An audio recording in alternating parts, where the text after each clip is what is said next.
मुल्क में इंतखाबात के हवाले से मुख्तलिफ शहरों में तैयारियां जारी हैं। इस हवाले से बात करेंगे हम। हमारे नुमाइंदगान मुख्तलिफ शहरों से हमें ज्वाइन करेंगे। इस्लामाबाद से हमारे साथ मौजूद होंगे हैदर शराजी, कराची से ज़ीशान शाह, लाहौर से ज़ाहिद शेरवानी, फैसलाबाद से इरफान उल्ला और कोयटा से नदीम कौसर, जबकि पेशावर से ज्वाइन करेंगे हमें रसूल दावर। हैदर, आपकी तरफ आ जाते हैं। सबसे पहले आप ये बताइएगा कि इस्लामाबाद में क्या माहौल है और फिर सिक्योरिटी के हवाले से क्या इंतजाम किए गए हैं। आखिरी मराहिल में दाखिल हो गई होंगी, तकरीबन मुकम्मल हो गई होंगी अब तो तैयारियाँ। जी, इस्लामाबाद में तो ये इंतखाबात के सिलसिले में जो तैयारियां थी वो मुकम्मल हो चुकी हैं। इस हवाले से डिस्ट्रिक्ट रिटर्निंग ऑफिसर की जानिब से बताया गया है कि शहर इक़्तिदार के जो 3 यहाँ से कौमी असम्बली के हलके हैं, इसमें 990 पोलिंग स्टेशंस तक इंतखाबी सामान की तरसील का अमल मुकम्मल हो चुका है। तो यहाँ पर इस वक्त ये तरसील का अमल जो है ये मुकम्मल हुआ है और डिस्ट्रिक्ट रिटर्निंग ऑफिसर के मुताबिक यहाँ सिक्योरिटी की मौजूदगी में ये सामान सारा पहुंचाया गया है पोलिंग स्टेशंस में। और मैं चूँकि NA46 में मौजूद हूँ तो यहाँ पर भी तकरीबन 3,50,500 के करीब जो वोटर हैं वो हक़ रायदही इस्तेमाल करेंगे, अपना नुमाइंदा चुनेंगे। और इस हवाले से RO की जानिब से बताया गया है कि 95% सामान की तरसील मुकम्मल की है। तो लिहाजा इस्लामाबाद के जो तीनों हल्के हैं यहाँ पर इंतखाबी सामान की तरसील का अमल तकरीबन हमारे साथ ही मौजूद रहिएगा। इरफानुल्लाह, फैसलाबाद की जानिब रुख करते हैं। फैसलाबाद में इस वक्त क्या माहौल है, क्या तैयारियां हैं? तमाम अमला अपनी जगहों पर पहुंच चुका, तमाम इंतखाबी सामान की तरसील हो चुकी? जी, फैसलाबाद में क्योंकि 10 कौमी असम्बली के हल्के हैं और 21 सूबाई असम्बली के हल्के हैं और यहाँ पे 3,687 पोलिंग स्टेशन हैं, तो ये बहुत ज़्यादा बड़ी तादाद है। और हम ये देख रहे हैं कि इंतज़ामी तौर पर अभी तक जो सामान देने का सिलसिला था, अब से कुछ देर पहले तक वो मुकम्मल किया गया है, प्रिजाइडिंग अफसरान के हवाले कर दिया गया है। ताहम अभी पोलिंग स्टेशनों पर ये सामान पहुंचाने का जो अमल है वो जारी है और शायद ये रात 12 बजे तक ही मुकम्मल हो सकेगा। तो इस हवाले से हमने यहाँ पर देखा कि जो फ़ौज की निगरानी में जो है वो यहाँ से पोलिंग स्टेशनों को सामान रवाना कर दिया गया है और जो इंतखाबी अमला है, प्रिजाइडिंग अफसरान हैं, वो यहाँ सामान लेकर अपने पोलिंग स्टेशनों पर अभी पहुँच रहे हैं। जी, अच्छा, नदीम का रुख करते हैं। नदीम, बताइएगा कोयटा में क्या माहौल है? इंतखाबात के हवाले से इंतखाबी सामान की तरसील कहाँ तक पहुँची है और सिक्योरिटी के हवाले से ख़ास तौर पर क्या इंतजाम किए गए हैं? जी, कोयटा में चूँकि कौमी असम्बली के 3 हल्के हैं और सूबाई असम्बली के 9 हल्के हैं, तो यहाँ तकरीबन जो है 900 से ज़ायद पोलिंग स्टेशन बनाए गए हैं, जिनमें तकरीबन 20,000 अमला तैनात, जिनमें प्रिजाइडिंग अफसर, असिस्टेंट प्रिजाइडिंग अफसर और दीगर अमला शामिल है। ये तकरीबन तमाम अमला जो है अपना जो इंतखाबी मटेरियल है वो लेकर अपने अपने पोलिंग स्टेशन पर चला गया है और बेशतर जो पोलिंग स्टेशन है वहाँ पहुँच भी गए हैं।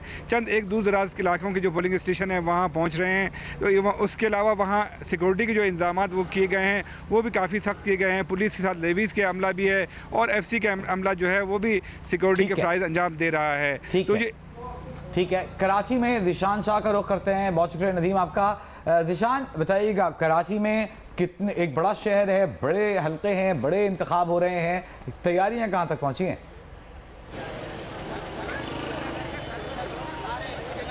जी बिल्कुल, मुल्क भर की तरह कराची में भी इलेक्शन की गहमा गहमी जारी है। आज अब से कुछ देर आज जो मुख्तलिफ कराची के स्कूल्स में, कॉलेजेस में डिस्पैच सेंटर्स कायम किए गए थे। तहम इब्तदाई तौर पर 12 बजे तरसील के पास होने का अंदेशा था।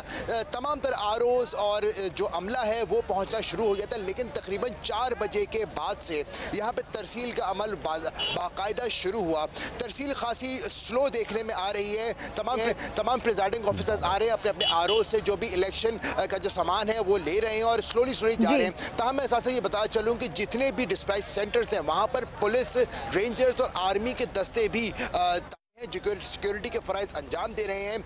जिसी तरह जैसे जैसे प्रिजाइडिंग ऑफिसर्स सारा सामान लेके बाहर की जानिब आते हैं, उनको पुलिस की निगरानी में, सिक्योरिटी की निगरानी में उनके पोलिंग स्टेशन तक पहुंचाया जा रहा है। लेकिन जितने ज़्यादा ये सुस्त रवि का ये शिकार है ये सारा मरहला, इससे अंदेशा लगाना मुश्किल नहीं है कि रात तकरीबन 12 बजे तक ये तरसील का अमल जारी रहेगा। आप हमें अपडेट करें। कराची से ज़ीशान, पेशावर का रुख करते हैं। रसूल दावर, आप ये बताएगा इंतखाबी माहौल कैसा है और इंतखाब की तैयारियों के हवाले से आप हमें क्या मालूमात दे सकते हैं?